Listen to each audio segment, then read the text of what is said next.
प्यारे बच्चों, शारीरिक शिक्षा की क्लास में आपका एक बार फिर से स्वागत है। बच्चों, हम पढ़ रहे थे शारीरिक शिक्षा के अंतर्गत अपने इस चैप्टर को। यहाँ पर आज हम पढ़ेंगे वृद्धि एवं विकास के बारे में। ये हमारा तीसरा वीडियो है। इसके पहले का अगर आपने वीडियो नहीं देखे हैं तो चैनल की प्लेलिस्ट पर डाले हुए हैं। सभी प्रश्न इंपॉर्टेंट हैं, आप पढ़ सकते हो उनको और आपको इससे सिलेबस भी पता चल जाएगा। चलते हैं इसके बहुविकल्पी प्रश्नों की ओर। तो यहाँ पर इसके बहुविकल्पी प्रश्न और साथ ही उसके आंसर भी दिए गए हैं।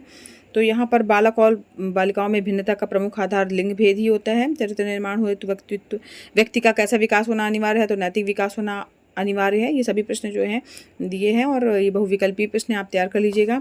अति लघु उत्तरीय प्रश्नों के अंतर्गत जो है वृद्धि और विकास के मध्य एक अंतर को लिखना है। सहसावस्था किसे कहा जाता है, बाल्यावस्था की जो अवधि है वो क्या है, किशोरावस्था के बारे में, सहसावस्था की विशेषताओं के बारे में आप बता सकते हैं। इसके बाद जो है आपका वृद्धि का क्या अर्थ है, ये लघु उत्तरीय प्रश्नों के अंतर्गत पूछा जा सकता है। विकास का अर्थ और परिभाषा इसमें लिखने के लिए भी पूछी जा सकती है।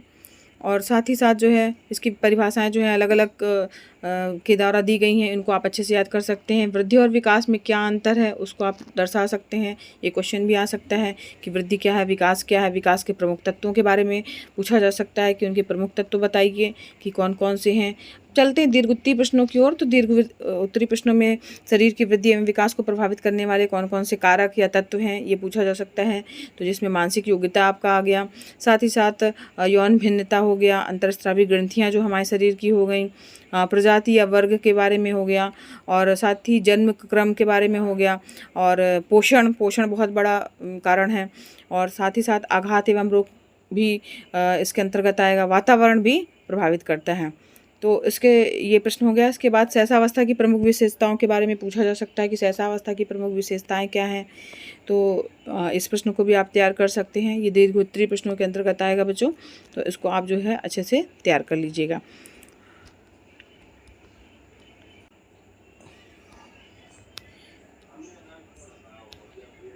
हाँ, बाल्यावस्था की प्रमुख विशेषताओं पर भी प्रकाश डालने के लिए आ सकता है कि बाल्यावस्था की प्रमुख विशेषताएं क्या हैं।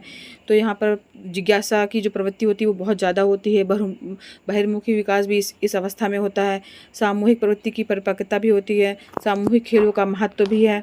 और साथ ही साथ बच्चों यहाँ पर देखिए आपको दिखेगा स्थायित्व हो गया, संग्रह करने की प्रवृत्ति भी इस समय जागृत होती है। सामाजिक व नैतिक विकास भी हमारा इसी दौरान होता है।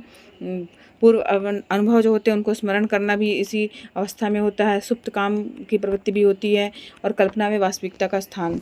तो ये बच्चों इस चैप्टर का लास्ट क्वेश्चन था।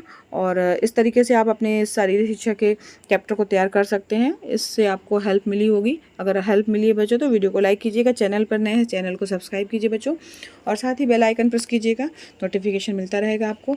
चैनल की प्लेलिस्ट में ज़रूर विजिट कीजिएगा, उसमें आपके और भी वीडियो डले हुए हैं जो देख करके आप उसका लाभ ले सकते हैं। धन्यवाद बच्चों, मिलते हैं नेक्स्ट वीडियो क्लास में।